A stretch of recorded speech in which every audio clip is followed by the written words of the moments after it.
حضرت عبداللہ بن مسعود رضی اللہ تعالیٰ عنہ سے روایت ہے، رسول اللہ صلی اللہ علیہ وسلم نے فرمایا، مجھ سے پہلے اللہ نے جو نبی بھی بھیجا، اس کی امت میں سے حواری اور مخلص ساتھی تھے، جو اس کی سنت پر عمل کرتے تھے، ان کے حکم کی اقتداء کرتے تھے۔ پھر ان کے بعد ایسے ناخلف لوگ پیدا ہوئے جو ایسی باتیں کہتے جو کرتے نہیں تھے، اور وہ کرتے تھے جو انہیں حکم نہیں دیا جاتا تھا۔ بس جو شخص ان سے ہاتھ کے ساتھ جہاد کرے وہ مومن ہے، جو شخص ان سے دل کے ساتھ جہاد کرے وہ مومن ہے، اور جو ان سے اپنی زبان سے جہاد کرے وہ مومن ہے۔ اس کے علاوہ رائی کے دانے کے برابر بھی ایمان نہیں۔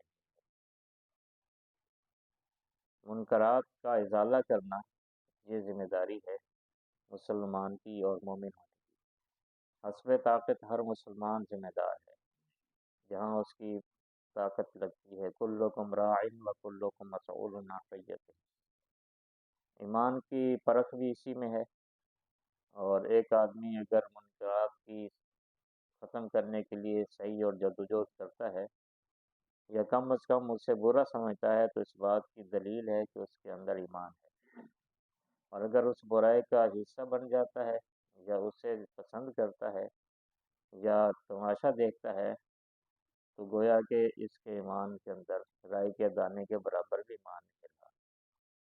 اس لیے یہ کردار ادا کرنا ہماری ذمہ داری ہے، اور اللہ کے رسول صلی اللہ علیہ وسلم نے فرمایا کہ ہر نبی کی امتوں میں دو طرح کے لوگ ہوتے ہیں۔ ایک وہ جو انبیاء کی بات کو پوری طرح سنتے ہیں، اس کی پیروی کرتے ہیں اور اس کے مطابق اپنی زندگی گزارتے ہیں، اور پھر آہستہ آہستہ کمزوری آتی ہے اور ناخلف لوگ آتے ہیں جو باتیں تو بہت کرتے ہیں لیکن عمل نہیں کرتے۔ تو ایسے لوگوں کے خلاف جہاد کرنا یہ ایمان کا حصہ ہے، اور اس میں 3 درجے ہیں۔ ہاتھ سے اگر طاقت ہے، اقتدار اس کے پاس ہے، قوت فیصلہ ہے، تو وہ فیصلہ کر کے ایسے منکرات کو ختم کر دے، اور اگر اقتدار اس کے پاس نہیں ہے تو پھر جو ہے تبلیغ کرے، لوگوں کو سمجھانے کی کوشش کرے، اور اگر ایسا بھی نہیں ہے تو پھر کم از کم اس برائی کے خلاف دل میں کچھ نفرت موجود ہونی چاہیے، اس کا ساتھ نہ دے۔